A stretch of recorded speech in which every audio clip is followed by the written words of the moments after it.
Perfect study 68 YouTube channel में आपका स्वागत है। आज आप पढ़ने वाले हैं इस चैनल के माध्यम से फिजिक्स क्लास 10 और आज आपको नया चैप्टर स्टार्ट करना है। नया चैप्टर आपका है विद्युत धारा के प्रभाव। और विद्युत धारा के प्रभाव में आप सबसे पहले ये जानिए कि आवेश क्या है। आवेश मीन्स वैद्युत आवेश। वैद्युत आवेश इलेक्ट्रिक फील्ड। इलेक्ट्रिक फील्ड ये क्या है? वैद्युत आवेश क्या है? एक मिनट, इलेक्ट्रिक फील्ड नहीं, electric charge, CHARG, electric charge. तो देखिए इलेक्ट्रिक चार्ज क्या है कि यदि आप जो है, यदि हम कांच की छड़ को हम क्या करें कि रेशम पर रगड़ दें। कांच की छड़ हो और उसको हम रेशम पर रगड़ दें। रेशम ये एक प्रकार का कपड़ा है, या रेशम जो है रेशम के पौधे से ही उत्पन्न होता है, और उससे यदि रगड़ दें तो वह हल्की वस्तुएं जैसे कागज़ का टुकड़ा या छोटे मिट्टी के कण, धूल के कण, छोटे कण, इनको जो है वह अपनी ओर आकर्षित करने लगता है। यह जो है कांच की छड़ अपनी ओर आकर्षित करने लगती है। और इसी प्रकार से यदि एबोनाइट की छड़ को हम बिल्ली की खाल से रगड़ दें, कांच की छड़ को हम रेशम से रगड़ें या एबोनाइट की छड़ को हम बिल्ली की खाल से रगड़ दें, और रगड़ने के पश्चात देखें कि उसमें भी यही प्रभाव उत्पन्न होता है, यानी वह भी हल्की वस्तुओं जैसे कागज़ के छोटे टुकड़े, धूल के अथवा मिट्टी के छोटे कण को अपनी ओर आकर्षित करने लगता है।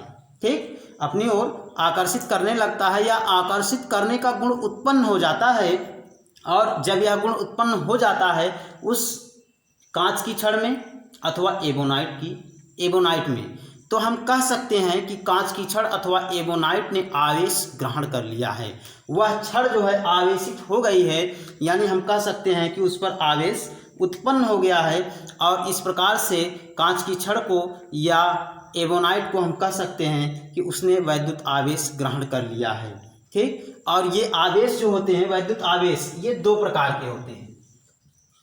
दो प्रकार कौन कौन सा है? तो देखिए एक प्रकार तो आपका वही है, दो प्रकार में आपका है पहला धन आवेश या इसी को कहते हैं धनावेश। ठीक, दूसरा है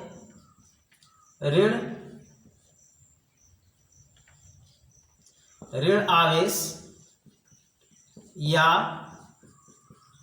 ऋणावेश। ठीक, ऋण आवेश या ऋणावेश दो हैं। एक आपका है धन आवेश या धनावेश, दूसरा है ऋण आवेश या ऋणावेश, यानी दो प्रकार के आवेश हैं। और इन आवेशों को हम कैसे जानेंगे कौन सा आवेश किस प्रकार का है? तो देखिए आपको हमने बताया कि अभी कांच की छड़ को यदि रेशम पर रगड़ा जाता है तो उसमें भी आवेश उत्पन्न हो रहा है, और एबोनाइट की छड़ को यदि बिल्ली की खाल से रगड़ा जाता है तो उसमें भी क्या उत्पन्न हो रहा है? आवेश वह भी ग्रहण कर रहा है। तो इसमें देखिए एक प्रयोग से जानिए कि यदि हम कांच की छड़ को रेशम से रगड़ दें और एबोनाइट की छड़ को बिल्ली की खाल से रगड़ करके दोनों को समीप लाया जाए, तो यह प्राप्त होता है या यह उससे स्पष्ट होता है कि दोनों छड़ें एक दूसरे को प्रतिकर्षित करती हैं। एक दूसरे को आकर्षित करती हैं, क्योंकि दोनों क्या होंगी? अलग अलग आवेश में होंगी। तो दोनों छड़ें एक दूसरे को आकर्षित करती हैं। आकर्षित करने का मतलब क्या है कि दोनों पर आवेश क्या है? अलग अलग हैं। क्योंकि आप पहले से जानते हैं कि आवेश का जो गुण है ये चुंबकीय गुण के अनुसार ही है। जैसे चुंबक जो है समान ध्रुवों में क्या होता है? प्रतिकर्षण, और विपरीत ध्रुवों में क्या होता है? आकर्षण होता है। चुंबक में आप यही पढ़े हैं कि चुंबक के समान ध्रुवों में प्रतिकर्षण होता है, विपरीत ध्रुवों में आकर्षण होता है। सेम उसी प्रकार से जब यहाँ विपरीत आवेश होंगे, आवेश का ही गुण यहाँ जान लीजिए कि आवेश का भी यही गुण है कि समान आवेश एक दूसरे को प्रतिकर्षित करते हैं और विपरीत आवेश एक दूसरे को आकर्षित करते हैं। तो वहाँ आकर्षित हो रहे हैं एक दूसरे की ओर, तो इसका मतलब है कि दोनों में अलग अलग आवेश है। तो यहीं से ये परिभाषाएं अलग अलग हो गई हैं कि पहला प्रकार जो आपका है कि कांच की छड़ को जब रेशम से रगड़ा जाता है तो कांच की छड़ में जो आवेश उत्पन्न होता है उसे हम क्या कहते हैं, धनावेश कहते हैं। दूसरा प्रकार यह है कि जब एबोनाइट को बिल्ली की खाल से रगड़ा जाता है तो एबोनाइट में जो आवेश उत्पन्न होता है उसे हम ऋण आवेश कहते हैं। तो आपने धन आवेश और ऋण आवेश को जाना। इसकी परिभाषाएं एकदम आसान है, आप इसको लिख सकते हैं। इसके बाद देखिए, यह आवेश का उत्पन्न होना इलेक्ट्रॉनिक सिद्धांत के आधार पर भी ज्ञात किया जा सकता है या प्राप्त किया जा सकता है। तो इसको हम कहते हैं कि मुक्त इलेक्ट्रॉन मॉडल के आधार पर आवेश की व्याख्या, मुक्त इलेक्ट्रॉन मॉडल के आधार पर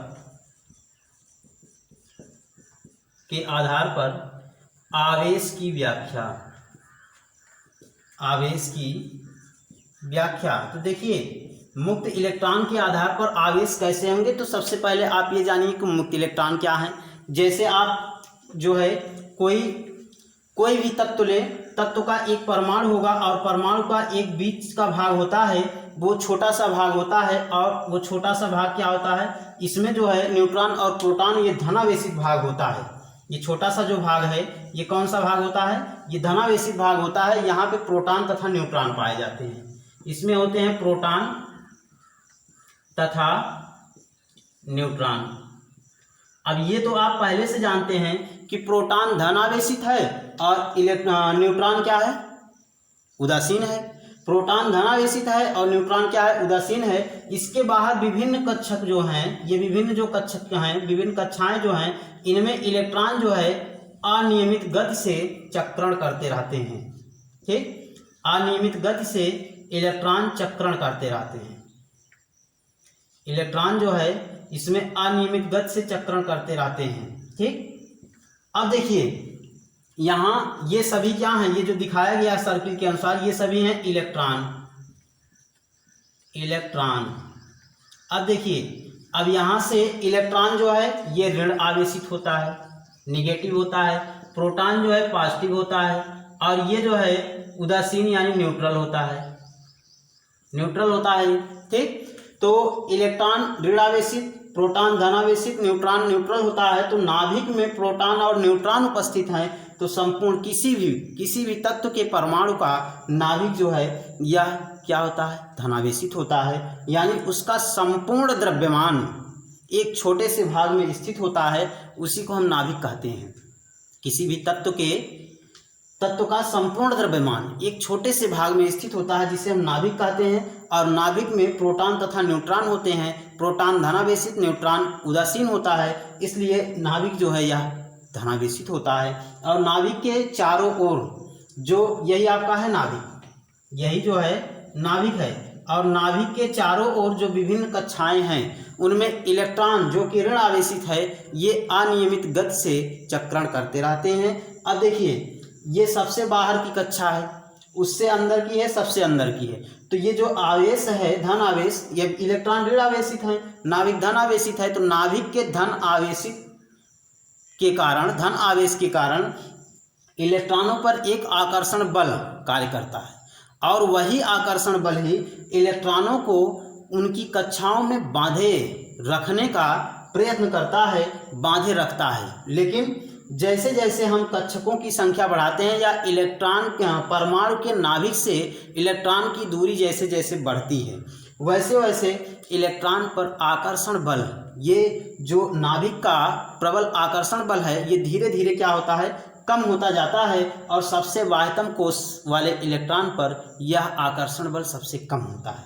अगर इस परमाणु को यानी जो तत्व लिया गया उस तत्व के परमाणु को अगर थोड़ी सी ऊर्जा दे दिया जाए, जैसे हम किसी कांच की छड़ को रगड़ रहे हैं तो रगड़ने पर हम क्या करते हैं, इसको ऊर्जा दे रहे हैं। थोड़ी सी ऊर्जा देंगे तो इलेक्ट्रॉन जो है, जैसे ये नाभिक के आकर्षण बल से थोड़ी सी भी अधिक ऊर्जा होगी, वह इलेक्ट्रॉन अपनी कक्षक से कूद करके बाहर निकल जाता है, यानी अपनी कक्षा को छोड़ करके वह पूरे परमाणु में गति करने के लिए स्वतंत्र हो जाता है। इसी इलेक्ट्रॉन को जो अपने स्थान को छोड़ देता है उसी को चक्रण इलेक्ट्रॉन या मुक्त इलेक्ट्रॉन कहते हैं।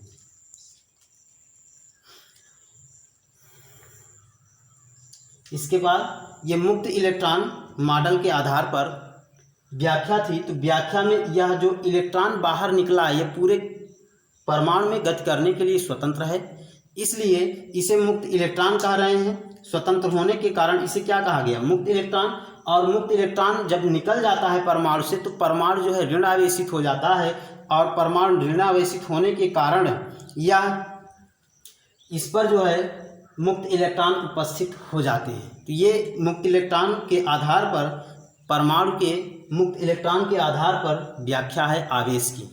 ठीक, अब इसके बाद क्या है कि अब आवेश जो है, आवेश की व्याख्या के बाद आप जानेंगे कि चालक अचालक यानी कंडक्टर और इंसुलेटर क्या है, इसको भी जान लीजिए। इसकी व्याख्या हम बताते चल रहे हैं, इसका नोट्स आप स्वयं बना लेंगे। तो आवेश में आपका है चालक और अचालक।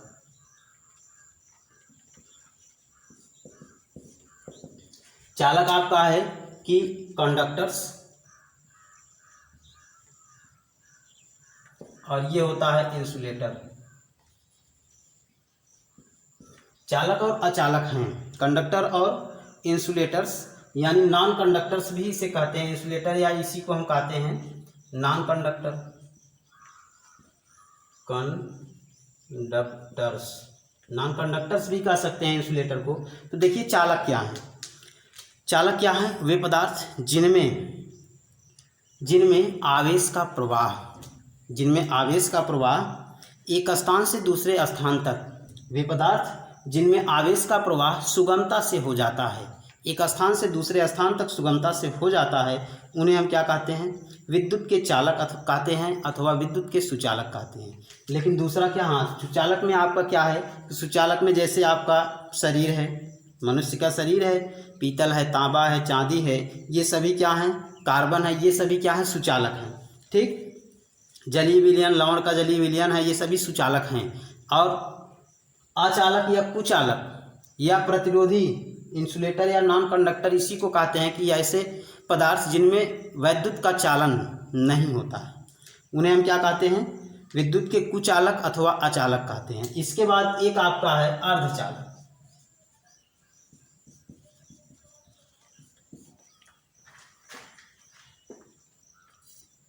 तो देखिए अर्धचालक में आपका है कि कुछ पदार्थ ऐसे भी होते हैं, कुछ पदार्थ ऐसे भी होते हैं जो सामान्य अवस्था में अचालक होते हैं, सामान्य अवस्था में अचालक अथवा कुचालक होते हैं, लेकिन उसमें यदि कुछ अपद्रव्य मिला दिया जाए तो वे चालक का कार्य करने लगते हैं, अर्थात उसमें विद्युत चालन, आवेश का चालन होने लगता है। तो ऐसे पदार्थों को हम अर्धचालक कहते हैं। दो अर्धचालक हैं, एक आपका है सिलिकॉन तथा दूसरा है जर्मेनियम। ये दो अर्धचालक हैं, एक सिलिकॉन है और दूसरा क्या है, जर्मेनियम। एक आपका है सिलिकॉन और दूसरा है जर्मेनियम। दो प्रकार के दो आपके जो है दो अर्धचालक मुख्य रूप से जाने जाते हैं। ये अर्धचालक हैं क्या, कि इनमें यदि कोई अपद्रव्य मिला दिया जाता है तो इनकी ये जो है चालक का कार्य करने लगते हैं, और इनका प्रयोग ट्रांजिस्टर में या टेलीविज़न में किया जाता है। तो आज आपने अर्धचालक तक पढ़ लिया है। इसके बाद का जो आपका टॉपिक है उसको हम आपको अगले क्लास में देंगे। तो आज के लिए सिर्फ इतना ही, और इस प्रकार की प्रत्येक दिन की वीडियोस को पाने के लिए हमारे चैनल परफेक्ट स्टडी 68 को सब्सक्राइब करें। इसके बाद आपका जो है ऊर्जा का स्रोत है, ऊर्जा के स्रोत में आपके कई ऊर्जा के स्रोत हैं जिनको हम आपको अगले वीडियो में बताएंगे, और इसके बाद आप उन्हें समझेंगे। Thank you.